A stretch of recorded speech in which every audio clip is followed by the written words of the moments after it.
Salam, hər vaxtınız xeyir olsun, dəyərli abituriyentlər, müəllimlər. Bu gün sizlərlə bir yerdə Cənubi Azərbaycan ədəbiyyatına keçid edirik və təbii ki, dahi sənətkarımız Məmməd Hüseyn Şəhriyarın yaradıcılığı ilə. Ümummilli lider Heydər Əliyev görək onun haqqında nə deyib. Böyük vətənpərvər şairimiz Məhəmməd Hüseyn Şəhriyarın poeziyası dövrün ictimai, siyasi, fəlsəfi və ədəbi düşüncələrinin əksidir. Şair xalq həyatının dərinliklərinə enmiş, zamanın kəskin ictimai təzadlarının, şərin və ədalətsizliyin, mənəvi məhkumiyyətin faciələrini poeziyasının rəvan, aydın və təsirli dili ilə dünyaya car çəkmişdir. Məmməd Hüseyn Şəhriyar Təbriz şəhərində tanınmış məhkəmə vəkili Hacı Mirağanın ailəsində dünyaya gəlmişdi. Onun uşaqlığı ata-baba yurdunda, Xoşginabda, Heydər Baba dağının ətəklərində keçmişdi. Bu bilgini yaxşı yadda saxlayın, çünki Heydər Babaya salam poeması da məhz bu dövrlərlə bağlı yazılıb. Bu yerlərin sadə, səmimi insanları, təkrarsız təbii gözəllikləri balaca Şəhriyarın yaddaşında silinməz iz buraxmışdı. O burada ilk dəfə məktəbə getmiş, ibtidai təhsil almışdı. Şəhriyar Təbrizə qayıtdıqdan sonra ibtidai və orta təhsilini davam etdirmişdi. Hələ məktəbdə oxuyarkən ilk qələm təcrübələrini yazan Şəhriyarın Ədəb adlı dərgidə Behcət təxəllüsü ilə, hansı təxəlli ilə? Behcət şeirləri çap olunub, o təhsilini davam etdirmək üçün Tehrana getmiş, bir müddət Darülfünunda oxumuşdu. Klassik Azərbaycan və Şərq ədəbiyyatını ardıcıl mütaliə edən gənc Şəhriyar bədii yaradıcılığa ürəkdən bağlanmışdı. Azərbaycan və Şərq ədəbiyyatını ardıcıl mütaliə edən Şəhriyar bədii yaradıcılığa ürəkdən bağlanmışdı. Tibb Universitetində oxuduğu müddətdə, yəni 1924-29-cu illər, onun 3 kitabı çap olunmuşdu. Gənc şairin 1929-cu ildə işıq üzü görən 3-cü kitabı ədəbiyyata parlaq istedad sahibinin gəldiyini təsdiq etdi. Təhsilini başa vurmağa bir neçə ay qalmış Şəhriyar universiteti tərk etmişdi. Sevdiyi qızla bağlı gənc şairə rəqib çıxan arxalı bir adam onu həbs etdirmiş, Tehrandan uzaqlaşması şərti ilə azadlığa buraxdırmışdı. Nişapura getməyə məcbur olan şairin bu illərdə qələm aldığı əsərlərdə kədər motivi güclüdür. Ya ilahi, qəribəm, eylə kömək, olmasın kimsə didərgin məni tək. Dostlarım düşdü uzaq, getdi vətən, qaldı bir xəstə ürək, xəstə bədən. Deməli, qeyd olunmuş nümunəni nə zaman yazıb? Nişapurda bir növ sürgündə olarkən. Onun həzin nalələr, odda yanan pərvanə, dəli pəri və s. şeirlərində isə nakam məhəbbətinin üzüntüləri əks olunmuşdu. 6 ilə qədər Xorasan əyalətində sürgün ömrü yaşayan şairin Nişapurda günəş batarkən Kəmalül-Mülkün ziyarəti kimi maraqlı əsərləri meydana çıxır. Xüsusən bu əsərlər arasındakı ən önəmlisi Nişapurda günəş batarkən əsəridir. Ona xüsusi diqqət edin. Bu, Xorasan əyalətində sürgün ömrü yaşayan şairin əsərindən biridir.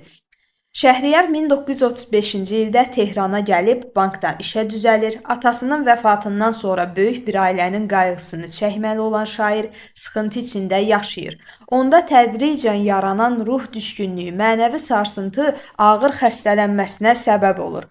Bu xəstəlik uzun sürsə də, ana qayğısı onu yenidən həyata qaytarır. Oğluna qulluq etməyə gələn Kövkəb xanımın doğma el-obadan, xalq ədəbiyyatından təsirli söhbətləri görkəmli sənətkarın həm ruhunu təzələmiş, həm də onu ana dilində yazıb yaratmağa sövq etmişdi. Şəhriyar bu mərhələdə fars dilində yazdığı kamil şeirlərlə ədəbi mühitdə bir daha parlamış, zamanəsinin Hafizi adını almışdı. Diqqətli olun. Bu adı nə üçün alıb? Fars dilində yazdığı şeirlərinə görə alıb. Şair 1940-cı illərin ortalarından sonra İranda Azərbaycan dilinin fəaliyyət dairəsinin məhdudlaşdırılmasından, milli ayrı-seçkiliyin qüvvətlənməsindən narazı qalmış, mövqeyini açıq bildirmişdi. Bütün bunlar ona olan laqeyd, qısqanc münasibətin daha da güclənməsinə səbəb olmuşdu. Lakin şair qələmi yerə qoymamış, bir-birindən maraqlı sənət əsərləri yaratmaqda davam etmişdi. Mövzu dairəsi geniş olan sənətkarın ən təsirli əsərləri Azərbaycan haqqındadır. Onun Azərbaycana həsr olunmuş şeirlərində vətənin şanlı tarixi və böyük istiqbalı, taleyi və müqəddəratı özünü mükəmməl bədii əksini tapmışdı. Ustadın Azərbaycan şeiri otaylı butaylı Azərbaycanda həmin mövzuda yazılmış şah əsərlərdən biridir. Könlüm quşu qanad çalmaz sənsiz bir an Azərbaycan. Xoş günlərin getmir müdam xəyalımdan Azərbaycan. Vətən eşqi məktəbində can verməyi öyrənmişik. Üstadımız deyir heç din vətənsiz can Azərbaycan. Gördüyünüz nümunələri yadda saxlayın uşaqlar. Birini yuxarıda, birini də burada biz mütaliə etdik. Önəmlidir. Bu ustadın Azərbaycan şeiridir və otaylı butaylı, yəni şimallı cənublu Azərbaycan mövzusundadır. Buna diqqət edin. Bu hissə düşə bilər. Xüsusən Azərbaycan adını yadda saxlayın. Şəhriyar milli mənəvi düşüncənin bütövlüyünü, qarşılıqlı əlaqələrin yaranması ideyasında böyük cəsarətlə şeirə gətirmişdi. Bu fikirlər Rahimə, Süleyman Rüstəmə və başqa ünvanlanmış mənzum məktub və ithaflarda da əksini tapmışdı. Şimal ədəbiyyatındakı cənub həsrətini Şəhriyarın yaradıcılığındakı Otay harayı, Bakı soraqlı mövzular əvəz etmişdi. Şairin El bülbülü, Döyünmə, söyünmə, Qaçaq Nəbi, Qafqazlı qardaşlarla görüş, Gözüm aydın şeirləri, ayrı-ayrı sənətkarlara yazdığı mənzum məktublar uzun illər Güney Azərbaycanda Şimali Azərbaycanla əlaqə və ünsiyyətin etibarlı bələdçisi olmaq vəzifəsini yerinə yetirmişdi. Şairin yaradıcılığında sənətkarların birliyi, milli mənəvi birlik ideyasının timsalı kimi mənalandırılmışdı. Sarğındı o süsənlərə, o sümbüllərə könlüm, bülbül kimi qondu o qızıl güllərə könlüm, vahidlərə, qabillərə, bülbüllərə könlüm, şair olalı borcudur sabirlərə ruhum, vurğundur Süleyman kimi sahirlərə ruhum. Gördüyünüz kimi burada ad çəkməyi də unutmur. Diqqətli olun. Sabirin adını bilirsiniz ki, Türkün dili şeirində də müəllif yenidən çəkir və burada da sənətkarlarımız hətta bir növ bülbül kimi sənətkarın da adı çəkilibdir. Ümumiyyətlə Şəhriyar lirikasında ictimai-siyasi məzmunlu şeirlər mühüm yer tutur. Hansı şeirlər ictimai-siyasi məzmunlu? Diqqətli olaq. Zaten onun yaşadığı dövr bildiyiniz kimi çətin olub, məşəqqətli olub və bu dövrlər adətən siyasətə aid əsərlər yazması ilə nəticələnir. Mövcud ictimai quruluşdakı nöqsanları, pisin yaxşıya qarışdığı, şeytanın artıb min olduğu cəmiyyətdə gördüyü eybləri vətəndaş şair mövqeyindən ardıcıl tənqid edən sənətkar həyata qəmdən bir eynək taxaraq baxmaq məcburiyyətində qaldığını dönə-dönə vurğulayır. Şahlıq rejimi dövründə ölkənin başqa dövlətlərdən asılı vəziyyətə düşməsi ilə barışmayan şair etiraz səsini ucaldır, kəskin tənqidi fikirlər söyləməkdən çəkinmir. Satar İranı xainlər, xiridar əcnəbilər, neçin əqli vətən tutmaz, vətən dəllalına divan. Qeyd olunan nümunəni də yadda saxlayın, şeir nümunəsi olaraq düşə bilər. Şatır oğlan, diqqət, sənət məmləkət, hara qaçsın insan, imanla getdi, zaman səsi şeirlərində o, həyatda müşahidə etdiyi haqsızlığı, ədalətsizliyi, yoxsulluğu yanıqlı təsirli bir dillə əks etdirir. Hər cür inkişafa xüsusi önəm verən şair, Varlıq dərgisinin tarixi, mədəni və siyasi əhəmiyyətini Azadlıq quşu Varlıq adlı şeirində böyük ustalıqla ümumiləşdirir. Bu şeir adına diqqət və nümunəyə də diqqət. Dil açmada karlıq da gedər, korluğumuz da. Çün lallığımız doğmuş idi karlığımızdan. Düşmən bizi əlbir görə təslim olun açar, təslim oluruq düşmənə naçarlığımızdan. Diqqət. Ustad Şəhriyarın yaradıcılığında poema janrının da xüsusi yeri var. Müxtəlif mövzularda olan poemaların bir qismi fars dilində yazılmışdı. Nişapurda günəş batarkən, diqqət, qardaşım oğlu Huşəngə, gecənin əfsanəsi, tərcümeyi hal səciyyəli əsərlərdir. Onlarda şairin Xorasan vilayətindəki sürgün illərindən, ailə ənənələrindən, uşaqlıq xatirələrindən danışılmışdı. İkinci Dünya müharibəsi ilə bağlı hadisələr, Stalinqrad qəhrəmanları, insanları qardaşlığa, xeyirxah əməllərə çağırış, şeir və hikmət, vətən haqqında səmimi hisslərin ifadəsi, Heydər Babaya salam və s. onun poemalarının bir qismində aparıcı yer tutmuşdu. Ata yurdu Xoşgünaba səfəri Heydər Babaya salam poemasının yazılmasında mühüm rol oynayıb. Diqqətli olun, burada Heydər Babaya nə üçün belə bir əsər yazıldığını biz öyrəndik. Bu poema Azərbaycan ədəbiyyatının şah əsərlərindən biri olmaqla bərabər, həm də dünya poeziyasının nadir incilərindəndir. Şairin yaradıcında harda yaşamasının da müəyyən təsiri olub. Diqqətli olun bu hissəyə. 1952-ci ildə Tehranda vəfat edən anasını Qum şəhərində dəfn edən sənətkar, paytaxtda ona bəslənən biganə münasibətə etiraz olaraq 53-cü ildə Təbrizə qayıtmışdı. 73-cü ilə qədər Təbrizdə yaşayıb yaradan Şəhriyar hörmətli şəxs olan Cavad Heyətin təkidi ilə Tehrana köçmüş, bir il sonra arvadı Əzizə xanımın vəfat etməsi onu sarsıtmış və şair birdəfəlik olaraq Təbrizə dönmüş və ömrünün sonunadək orada yaşamışdı.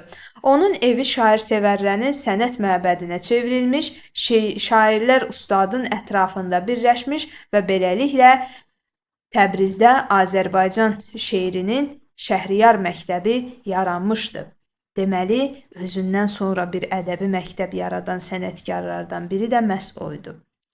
Türkün dili şeirinə gəlin nəzər yetirək. Türkün dilində çalışacağım ki, hər beyti ayrılıqda da izah edim və sizin üçün hər şey aydın olsun. Türkün dili tək sevgili istəkli dil olmaz. Ayrı dilə qatsan, bu əsil dil əsil olmaz. İlk beytimiz olduqca aydındır. Qafiyələnməsinə nəzər yetirə bilərsiniz. Burada olmaz rədifdir. Beyt formasındadır, ikili şəklindədir. Lakin bu A-A-B-B getmir. Fikir versəniz, B-A, C-A, D-A formasında gedir. Qəzəl nümunəsidir çünki.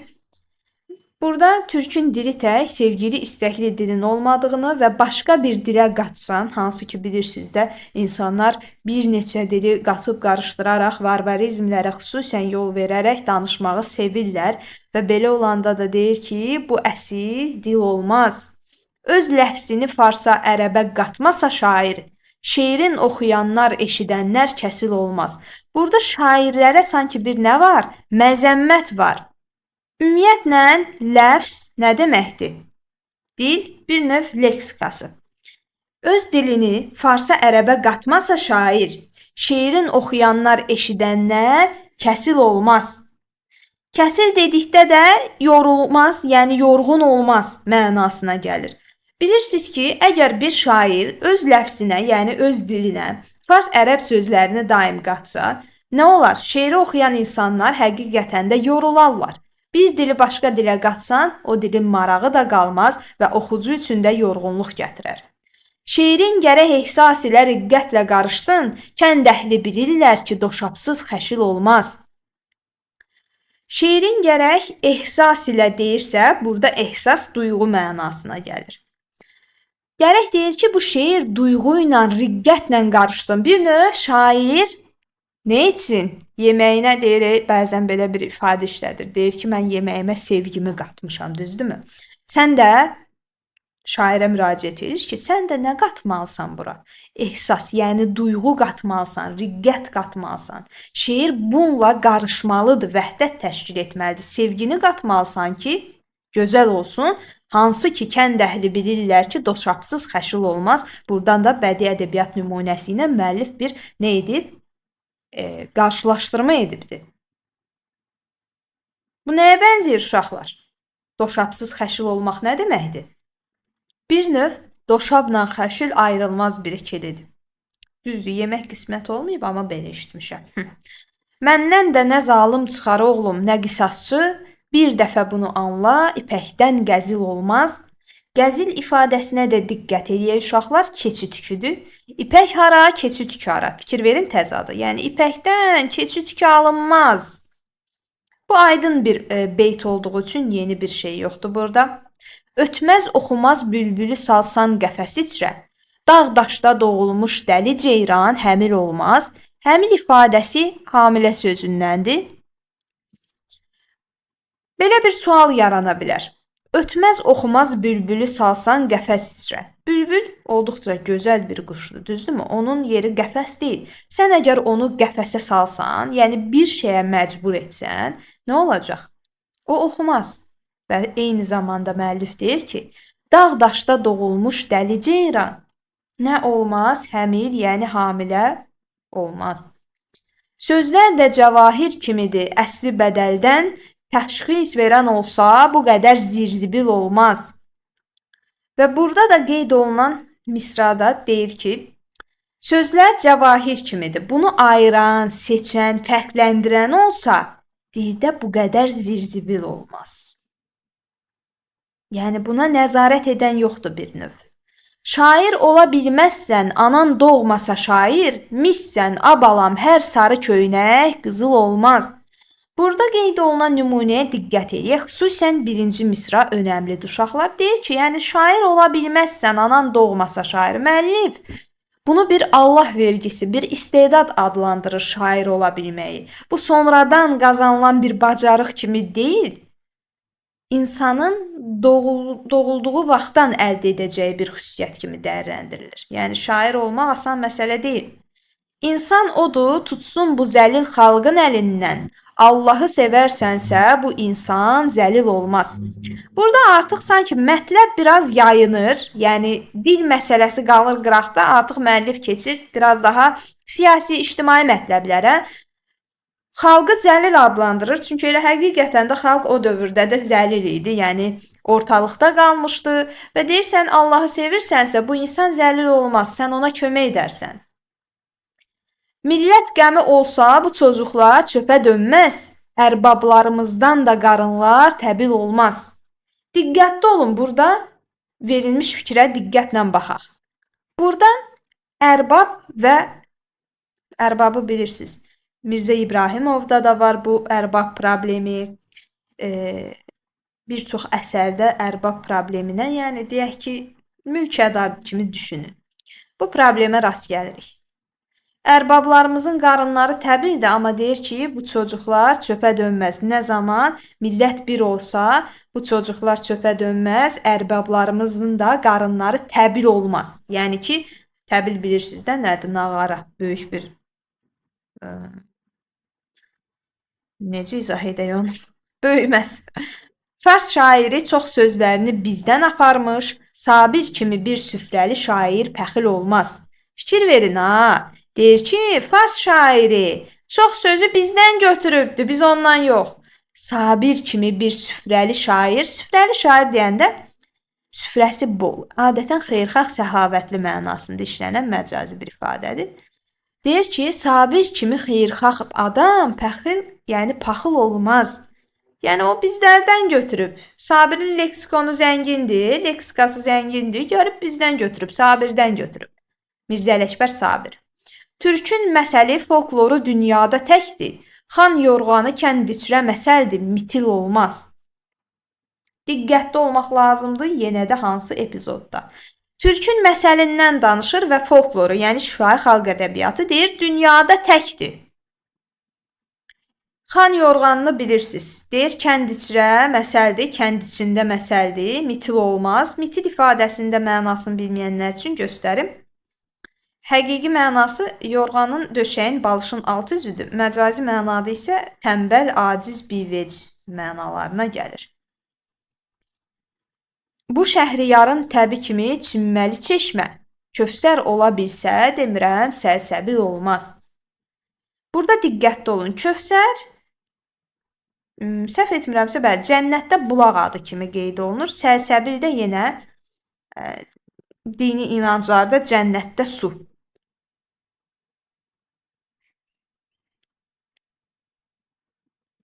Burada da belə bir tərcümə verirlər ki, şəhriyarın təbii çimməli çeşmə kimi olsa da, çimməli çeşmə kimi köfsər ola bilsə də, yəni cənnətdə bulaq olsa da, cənnətdə su, yəni səlsəbil olmaz.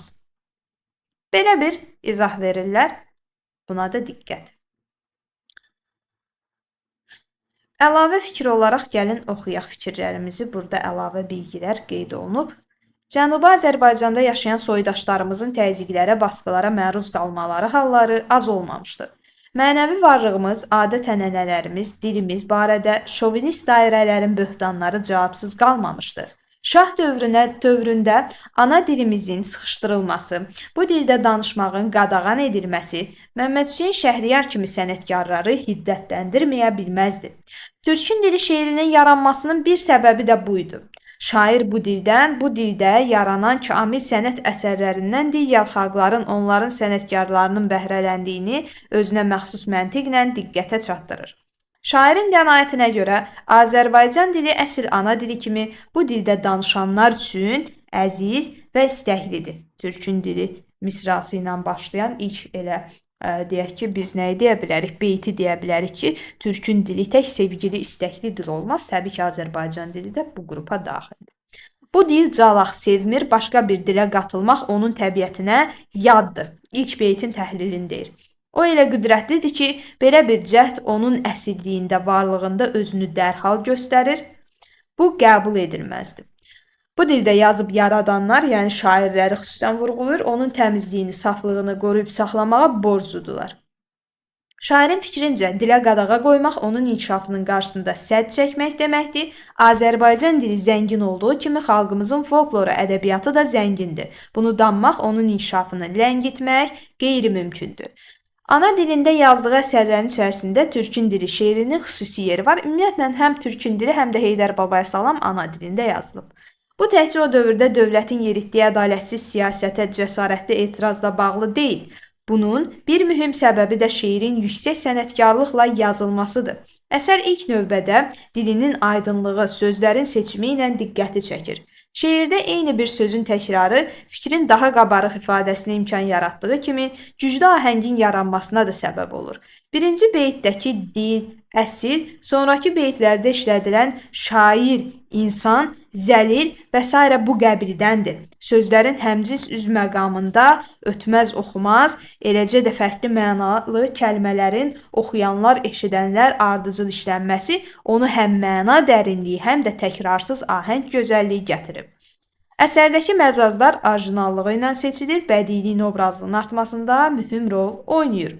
Ayrı-ayrı beytlərdə ifadə olunmuş fikirlərin daxili məntiqi əlaqələri, bütün bunları tutarlı ifadə edən söz və misralar, uğurlu qafiyə sistemi, mükəmməl forma və əsərin kamilliyini təsdiq edən cəhətlərdir.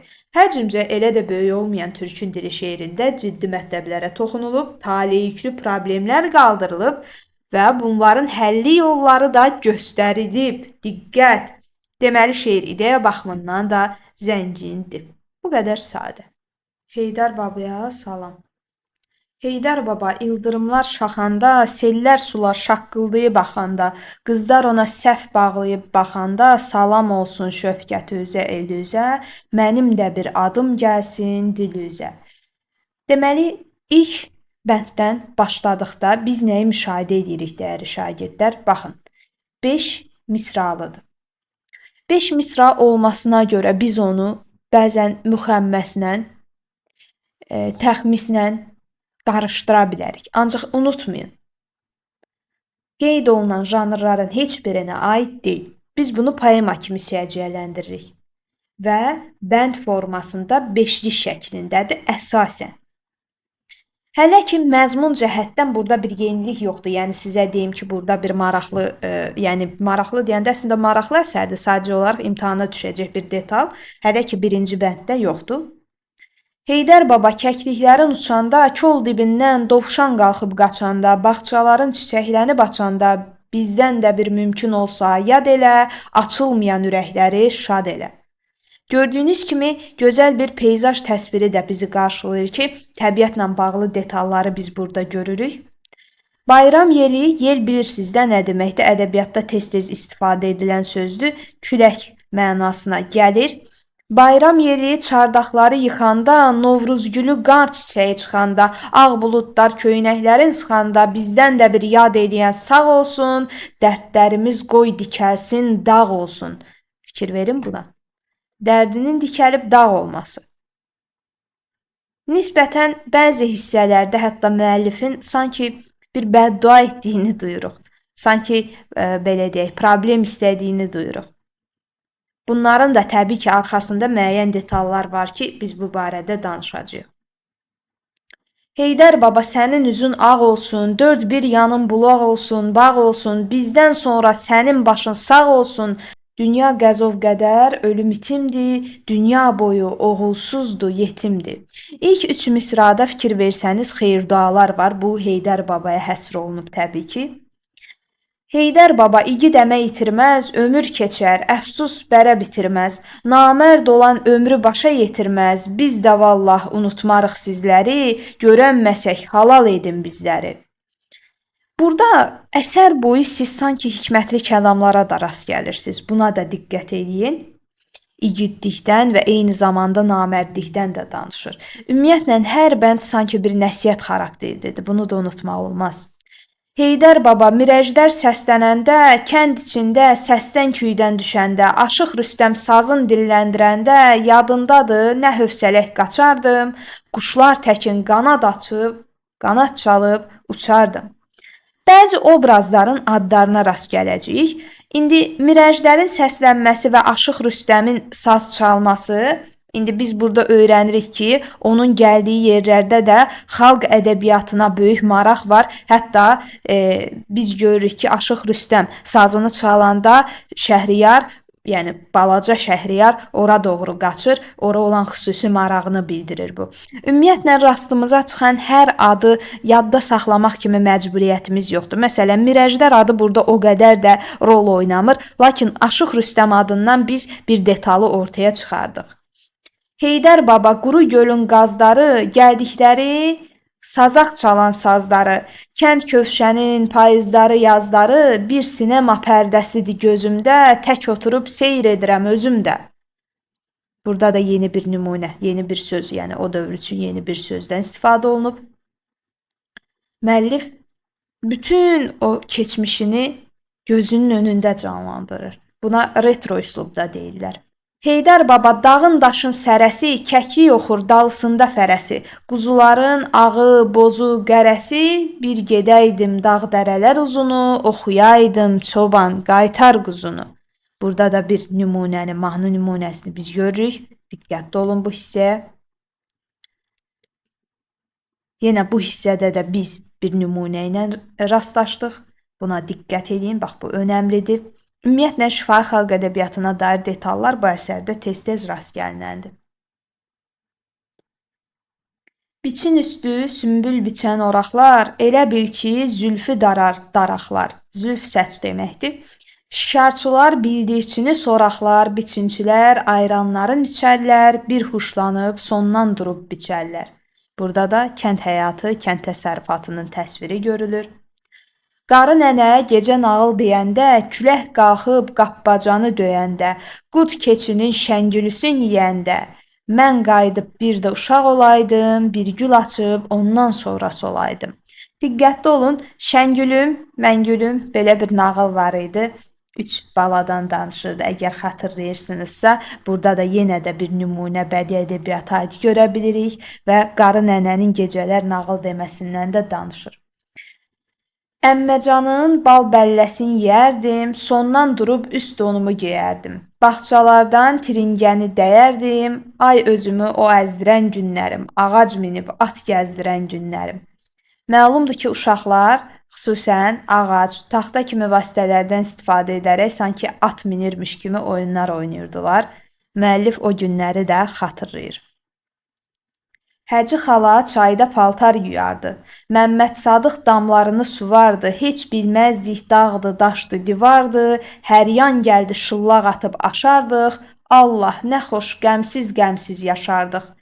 Müəllif uşaqlığında olan çətinlikləri də bir hissədə vurğulamaqla yanaşı eyni zamanda o günləri indikindən daha xoş və qəmsiz olduğunu izah edir. Həqiqətən də belədir. İnsanlar öz keçmişlərinə baxdıqda onların maddi cəhətdən o qədər də uğurlu bir gün olmadığını düşünə bilərlər, yaxşı bir gün olmadığını düşünə bilərlər, amma ən azından qayğılarımız indiki qədər çox deyildi. Böyüdükcə insanın qayğıları artır. Heydər baba bulaqların yarpızı, bostanların gülbəsəri qarpızı, çərçilərin ağ nabatı saqqızı, indi də var damağımda dad verər, itkin gedən günlərimdən yad verər. Burada da xüsusən nabatın, saqqızın ağzında dad verməsi, yəni sanki o tam hələ də onun ağzında qalıbdı. Bayram idi, gecə quşu oxurdu. Adaxlı qız bəy corabını toxurdu. Hər kəs şalın bir bacadan soxurdu. Ay nə gözəl qaydaydı şal sallamaq, bəy şalına bayramlığın bağlamaq. Burada önəmli adət-ənənələrdən danışır. Ümumiyyətlə müəllif tez-tez bu adət-ənənələrə toxunur. Burada məsələn adaxlı qız artıq evlənmək üçün namizəd olan qız bəyin corabını toxuyur və eyni zamanda da bəy şalına bayramlığını bağlayırlar. Bunlara diqqət. Şal istədim, mən də evdə ağladım. Bir şal alıb tez belimə bağladım. Qulamgilə qaçdım. Şalı salladım, Fatma xala mənə corab bağladı. Xan nənəmi yada salıb ağladı. Burada da gördüyünüz kimi məlum məsələdir ki, ölən biri yada salınıb ağlayırlar. Ölən birini, müəllifin nənəsini yada salıb ağlayırlar və eyni zamanda müəllif özü də bu adət-ənənəyə qoşulur. Bayram olub qızıl palçıq əzəllər, naxış vurub otaqları bəzəllər, taxtçalara düzmələri düzəllər, qız gəlinin fındıqcası, hənası, həvəslənər anası, qaynanası. Burada da yenə də evlənmə üzrə olan qızın xüsusi belə deyək cehizlərindən və hazırlığından da danışır. Yumurtanı göyçək, güllü boyardıq, çaqqışdırıb sınanların soyardıq. Oynamaqdan bircə məyər doyardıq, Əli mənə yaşıl aşıq verərdi, İrza mənə Novruz gülü dərərdi. Gördüyünüz kimi biz burada Novruz bayramı adətlərinin təkrarlandığını görürük, hansı ki yumurtanı rəngli boyamaq və eyni zamanda onu toqquşdurmaqdan da danışır. Novruzəli xərməndə vəl sürərdi. Gahdan yenib küləşləri kürərdi. Dağdan da bir çoban iti hörərdi. Onda gördün ulaq ayaq saxladı. Dağa baxıb qulaqlarını şaxladı.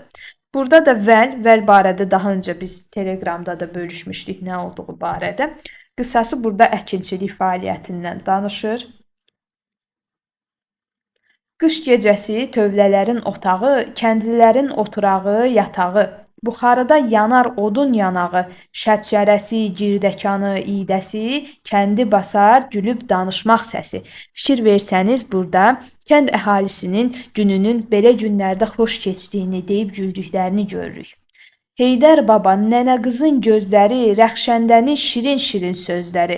Türkü dedim oxusunlar özləri, bilsinlər ki, adam gedər, ad qalar, yaxşı pisdən ağızda bir dad qalar. Yenə burada da türkü bilirsiniz ki, xüsusi bir nəğmədir. Və müəllif bəzi xanımları da burada yad edir. Yaz qabağı gün güneyi döyəndə, kənd uşağı qar gülləsin sövəndə, kürəkçilər dağda kürək zivəndə, mənim ruhum elə bilin ordadır, kəklik kimi batıb qalıb qardadır. Qar gülləsi qar topu mənasına gəlir. Hətta siz lüğətə baxsaq, qar gülləsi nümunəsinin qar topu mənasına gəldiyini də görərsiniz. Qarı nənə uzadanda işini, gün buludda əyirərdi teşini. Qurd qocalıb çəkdirəndə dişini, sürü qalxıb dolayıdan aşardı, badiyaların südü aşıb daşardı. Burada diqqət. Burada qurdların sıradan çıxması nəticəsində sürünün xoş gün görməsindən danışır və südlərin aşıb daşmasından. Bostan pozub gətirərdik aşağı, doldurardıq evdə taxta tabağı. Təndirlərdə bişirərdik qabağı, qabaq bilirsiniz bir tərəvəzdir. Özün yeyib toxumların çırtdardıq, çox yeməkdən lap az qala çatdardıq. Hələ ki burada önəmli detallar çox yoxdur, xüsusən ikinci hissəsi daha aktualdır. Vərzığandan armud satan gələndə uşaqların səsi düşərdi kəndə. Biz də bu yandan eşidib biləndə şıllaq atıb bir qışqırıq salardıq, buğda verib armudlardan alardıq. Burada da müəllifin bir növ dəyiş-düyüş elədiyini və ticarətlə məşğul olduğunu görürük uşaq vaxtı. Heydər baba ağacların ucaldı, amma hayıf cavanların qocaldı. Toğluların arıqlayıb acaldı, kölgə döndü, gün batdı, qaş qərəldi, qurdun gözü qaranlıqda bərəldi. Burada da artıq nisbətən daha yaxın dövrlərə biz gəlirik müəllifin böyüməsinə. Xoşginabı yaman günə kim salıb, seyidlərdən kim qırılıb, kim qalıb, Amir Qafar dam daşını kim alıb, bulaq yenə gəlib gölü doldurur, ya quruyub bağçaları soldurur. Bu hissəyə xüsusi diqqət, Xoşginabın adı çəkilir burada müəllifin yurdu. Xoşginabı yaman günə kim salıb, seyidlərdən kim qırılıb, kim qalıb, Amir Qafar damdaşını kim alıb, bulaq yenə gəlib gölü doldurur, ya quruyub bağçaları soldurur. Gördüyünüz kimi burada da suallardan istifadə olunub ki, müəllif öz yurdunun taleyi ilə maraqlanır. Amir Qafarın damdaşından, yəni elindən, evindən, obasından danışır və nəticə etibarı ilə biz burada nəyi müşahidə etməliyik? Amir Qafarın haqqında sonrakı məlumatı. Amir Qafar seyidlərin tacı idi, şahlar şikar etməsi qıyğacı idi. Mərdə şirin, namərdə çox acı idi. Məzlumların haqqı üstə əsərdi, zalimləri qılınc təkin kəsərdi.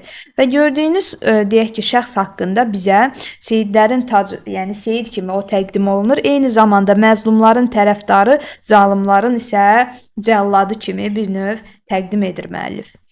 Mir Mustafa dayı Ucaboy baba, heykəlli saqqallı Tolstoy baba, eylərdi yas məclisini Toy baba, Xoşginabın abirusu ərdəmi, məscidlərin, məclislərin görkəmi. Bilirsiniz ki, hər yerdə bir ağsaqqal və ya ağbirçək, xüsusən məclislərdə sevilən, seçilən bir şəxs olur. Burada da bizim Mir Mustafa dayıdan danışır, hətta onu Tolstoya bənzədir. Tolstoyu da bilirsiniz ki, Rus yazıçısıdır. Mənim atam süfrəli bir kişi idi. El əlindən tutmaq onun işi idi. Gözəllərin axıra qalmışıydı, ondan sonra dönərgələr dönüblər, məhəbbətin çıraqları sönüblər. Burada da müəllif öz atası barədə fikir bildirir. Qarışdırmayın. Yəni Mir Mustafa haqqında deyilənləri, Amir Qafar və eyni zamanda müəllifin öz atası haqqında dediklərini sizə qarışdırıb verə bilərlər. Diqqətli olun. Süfrəli kişi nədir? Yəni xeyirxah adam idi deməkdir. El əlindən, insanların əlindən tutmaq deyir, onun işi idi. Diqqətli olun. Səhər tezdən naxırçılar gələrdi. Qoyun quzu dambacadan mələrdi. Əmməcanım körpələri bələrdi. Təndirlərin qovzanardı tüstüsü, çörəklərin gözəliyi istisi. Göyərçinlər dəstə qalxıb uçarlar. Gün saçanda qızıl pərdə açarlar. Qızıl pərdə açıb yığıb qaçarlar. Gün ucalıb artar dağın cəlalı, təbiətin cavanlanar cəmalı. Heydər baba qarlı dağlar aşanda, gecə karvan yolun azıb çaşanda. Mən hardasam, Tehranda kaşanda, uşaqlardan gözüm seçər onları, xəyal gəlib aşıb keçər onları. Burada da diqqətli olun. Gördüyünüz kimi burada Tehran və Kaşan bölgələrinin adı da çəkilir, lakin burada önəmli bir detal yoxdur. Sadəcə olaraq, belə deyək, yolu azması nəticəsində müəllif harda olduğunu bir növ sorğulayır. Davam edək. Deyir, Heydər baba, göylər bütün dumandı, günlərimiz bir-birindən yamandı. Bir-birinizdən ayrılmayın, amandı, yaxşılığı əlimizdən alıblar, yaxşı bizi yaman günə salıblar. Fikir versəniz, burada artıq gizli mətləblərə sanki şair girir. Deyir ki, göylər bütün dumandı, günlərimiz bir-birindən yamandı. Sizcə burada müəllif nəzərdə tutur həqiqətən yağışlı, dumanlı bir hava şəraitimi? Xeyr. Bilirik ki, şeirlərdə və ya bədii əsərlərdə ümumiyyətlə dumandı, yağışdı. Bu cür hava şəraitinin təsviri əsasən qara günlər adlandırdığımız problemli günlərin başlanğıcını bildirir və burada da müəllif başlarının üstündə bir duman olduğunu bildirir. Siz bilirsiniz. Ümumiyyətlə, Cənubi Azərbaycan haqqında məlumatınız varsa bilirsiniz ki, Cənubi Azərbaycanda olan soydaşlarımız tarixən, hətta baxsaq indinin özündə də müəyyən qədər əziyyətlər çəkirlər. Hələ o dövrdə bu əziyyətlər daha çox idi. Və deyir ki, bir-birinizdən ayrılmayın, amandır. Burada da nəyə çağırış var? Birliyə bir çağırış var. Yaxşılığı əlimizdən alıblar, yaxşı bizi yaman günə salıblar. Fikir verin, burada da yenə məzəmmət dolu bir bədduaya bənzər nümunə. Bir soruşun bu qarğınmış fələkdən, nə istəyir bu qurduğu kələkdən? Deynə keçirt ulduzları ələkdən, qoy tökülsün, bu yer üzü dağılsın, bu şeytanlıq qurğusu bir yıxılsın. Fələk dedikdə nə nəzərdə tutulur uşaqlar? Fələk sözü barədə bilirsiniz ki, bu həqiqi mənada səma, məcazi mənada isə nə deməkdir? Fikir verin. Tale, qismət, bəxt, uğur deməkdir. Deyir, nə istəyir bu qurduğu kələkdən? Deyir, bizə kələk qurubdu, bizi aldadıbdı. Deyir ki, istəyir hələ bir keçirsin ulduzları ələkdən, qoy tökülsün, bu yer üzü dağılsın. Deyir, istəyirsə artıq ulduzları da başımıza töksün. Bəlkə deyir, bu şeytanlıq qurğusu bir yıxılar, məhv olar. Bir uçaydım bu çırpınan yellə, bağlaşaydım dağdan aşan selinə, ağlaşaydım uzaq düşən elinə, bir görəydim ayrılığı kim saldı, ölkəmizdə kim qırıldı, kim qaldı. Artıq müəllifin burada siz görə bilirsiniz ki, xüsusən 3-cü misrada ağlaşaydım uzaq düşən elinə nümunəsindən söhbət gedir. Burada müşahidə edə bilirsiniz ki, uşaqlar, nə var? Müəllifin yenə bir sistemi var. Müəllif narahatdır və deyir ki, uzaq düşən ellə, uzaq düşən el Cənubi Azərbaycan, aha, deməli söhbət Şimali Azərbaycandan ayrılığı deyir. Fikir verin. Azərbaycanın parçalanmasını deyir. Deyir, bir görəydim ayrılığı kim saldı, ölkəmizdə kim qırıldı, kim qaldı. Heydər baba mərd oğullar doğginən, namərdlərin burunların ovginən, gəldiklərdə qurdları tut boğginən, qoy quzular ayın şayın otlasın, qoyunların quyruqların qatlasın. Burada da Heydər babadan bir xahiş var, mərd oğullar doğmalı və namərdlərin burunlarını ovmalıdır. Heydər baba sənin könlün şad olsun, dünya varkən ağzın dolu dad olsun, səndən keçən tanış olsun, yad olsun, deynə mənim şair oğlum Şəhriyar, bir ömürdür qəm üstündə qəm qalar. Burada Şəhriyar öz adını da çəkib, ona da diqqət edin, birinci hissənin sonluğu olaraq deyə bilərik. Bunu yadda saxlayın və yenə də Heydər babaya xoş xeyir dualar verir. İkinci hissədə siyasi mətləblər, üstüörtülü mətləblər daha çoxdur. Ona görə də daha ehtiyatla yanaşmalısınız uşaqlar. Heydər baba, gəldim səni yoxlayam. Bir də yatağım qucağında yıxlayam. Ömrü qovam, bəlkə burada haqlıyam. Uşaqlığa deyəm, bizə gəlsən bir. Aydın günlər, ağlar yüzə, gülsən bir. Gördüyünüz kimi, burada hələ ki ciddi bir mətləb yoxdur. Heydər baba, çəkdin məni gətirdin, yurdumuza, yuvamıza yetirdin, Yusifivi uşaqkən itirdin, qoca Yaqub, itmişsən də tapıbsan, qavalayıb qurd ağzından qapıbsan.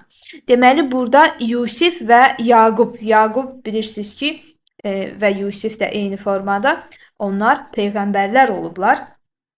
Orada deyir ki, sən öz Yusifivi uşaqkən itirdin, qoca Yaqub, itmişsəm də tapıbsan, qavalayıb qurd ağzından qapıbsan.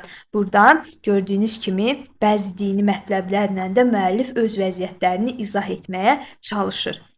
Bir də unutmayın ki, Yusif müəllifin özünü, qoca Yaqub da təbii ki, Heydər baba dağını bildirir. Gedənlərin yeri burada görünür, xanım nənəm ağ kəfənin bürünür, dalımcadı hara gedim sürünür, bala, gəldin, niyə belə gec gəldin? Səbrim səndən güləşdi, sən güc gəldin. Burada fikir versəniz, xanım nənəm adlandırdığı nənə obrazının nitqinə də yer verib əlavə olaraq diqqət. Bəzən deyir ki, sadəcə müəllifin danışığı var, xeyr, ara yerdə belə danışıqlar da var. Zaman keçir, üfüqlərdə toz qalır. Karvan kimi uzaqlarda toz salır. Duman gəlir, ürəkləri çulğalır. Ürək deyir, zaman keçmə amandır, keçənlərdə gözüm var, bir dayan dur. Deməli, diqqətli olun burada da. Ürəyin deməsi təbii ki, burada bədii bir, belə deyək də, dialoqdan istifadə olunub, tamamilə məcazidir. Ürəyin danışması təbii ki, mümkün deyil. Burada da maraqlı bir nümunə var. Çox şükrü var, yenə gəldik, görüşdük. İtənlərdən, bitənlərdən soruşduq. Küsmüşdük, Allah qoysa barışdıq. Bir də görüş qismət ola, olmaya, ömürlərdə fürsət ola, olmaya. Gördüyünüz kimi müəllif burada olduqca niskinlidir. Daim itənlərdən, ölümdən, yəni itmiş batmışlardan danışır, küsmüşlərdən, barışmışlardan danışır. Ürəklərdə keçirilən o izdirabdan, əzabdan danışır. Burada xəyal meydanları genişdir. Dağlar, daşlar bütün mənlə tanışdır. Görcək məni Heydər baba danışdı.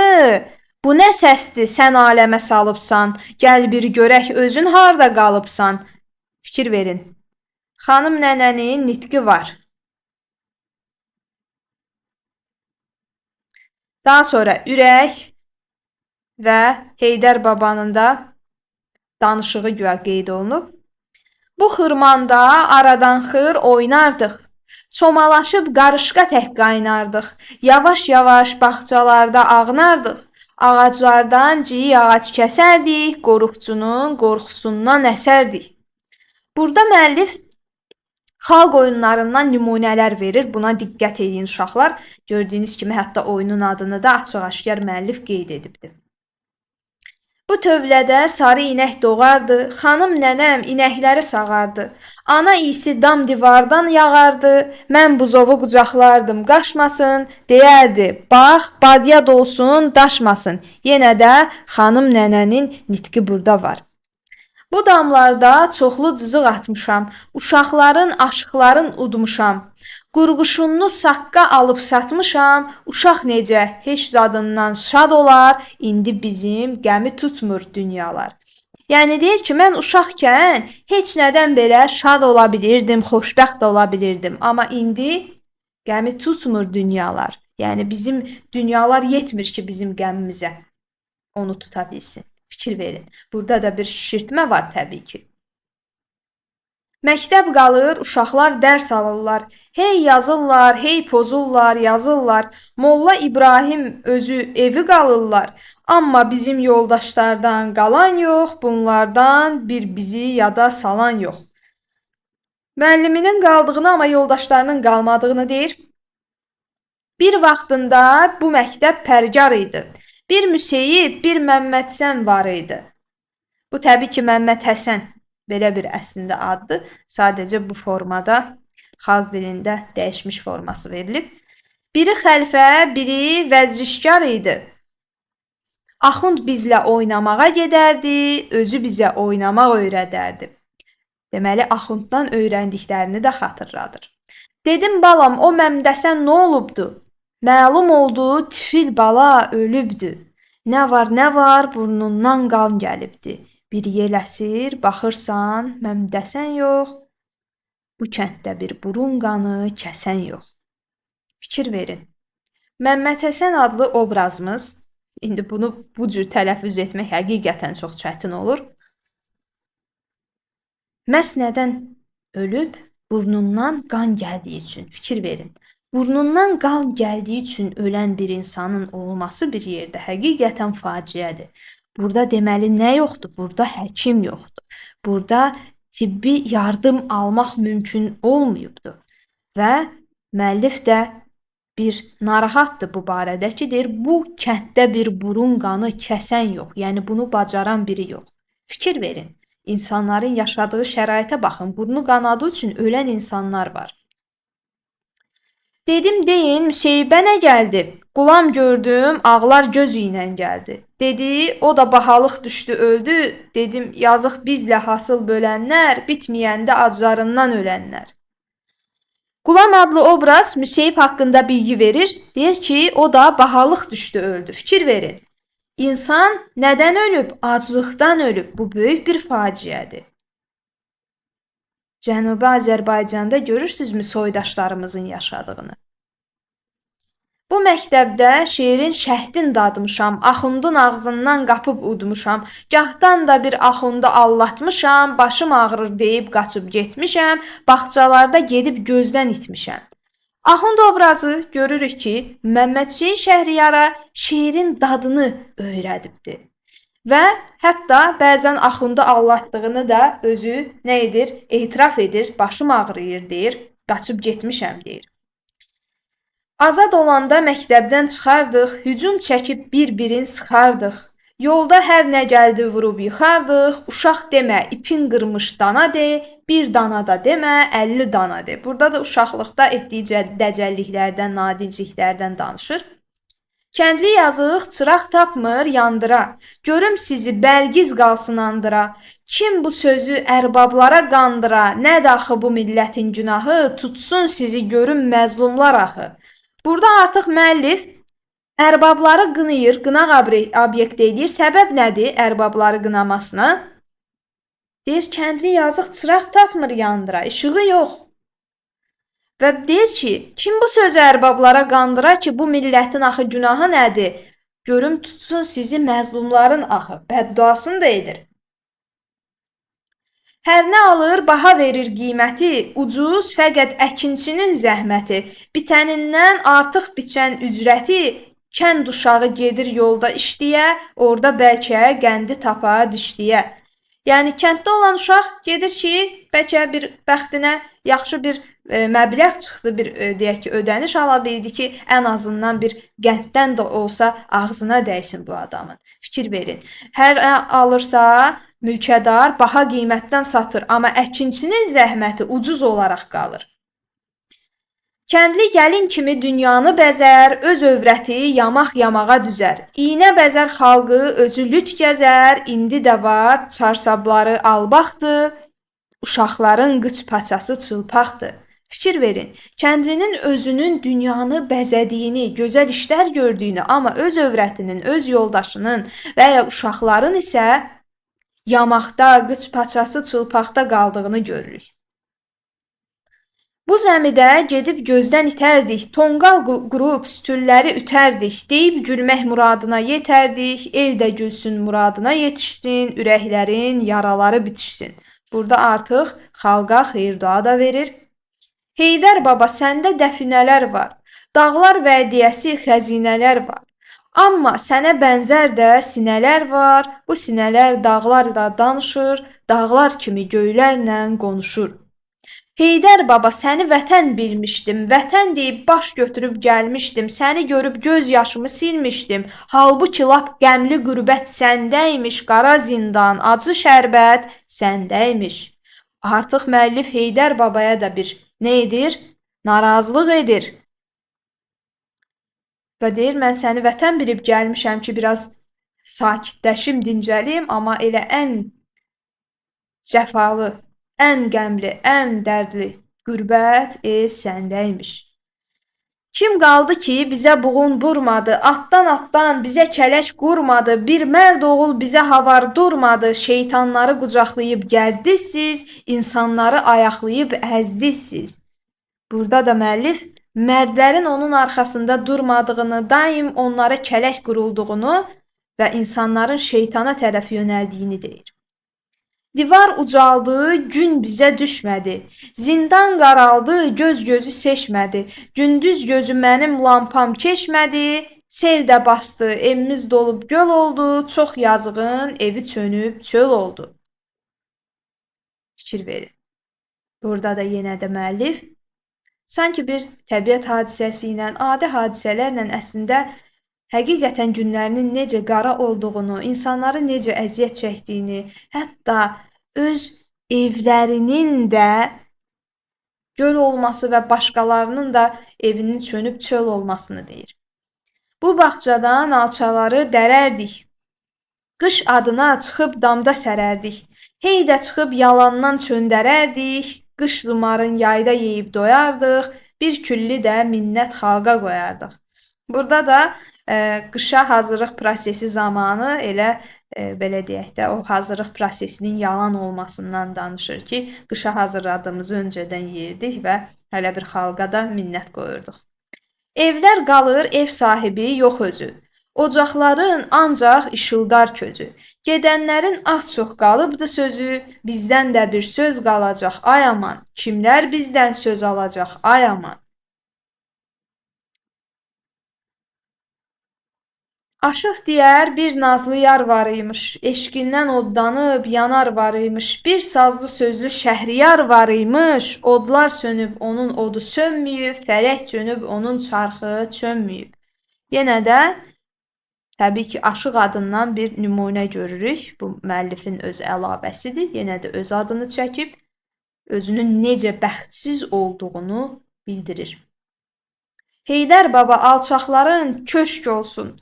Bizdən sonra qalanlara eşq olsun, keçmişlərin gələnlərə məşq olsun, övladımız məzhəbini danmasın, hər içi boş sözlərə aldanmasın.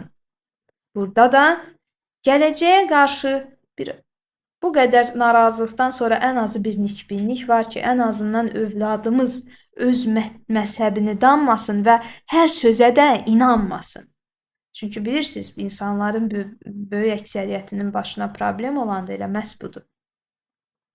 Gəlin görək poema haqqında qısa da olsa nə deyib, bundan sonra əlavə bilgilər də sizlə bölüşəcəm. Deyir, əsər nəinki Azərbaycan, eləcə də dünya ədəbiyyatında lirik poemanın nadir incilərindən biridir. Burada lirizm üstünlük təşkil edir uşaqlar. Çünki poemada bilirsiniz də epik lirik bəzən bərabər də ola bilir, bəzən epik üstün olur. Burada lirik ünsürlər üstündür. Çünki burada hadisələrin gedişatından müəllif vahid süjet xətti kimi danışmır. Yəni məsələn bir səsli qız poeması kimi deyil bu əsər. Və burada lirizm, lirik ünsürlər daha çoxdur. Ona görə də təhkiyənin az olması, hər misrada cüzi balaca bir hadisədən danışılması, vahid süjet xəttinin olmaması bunu lirik poemaya gətirib çıxarır.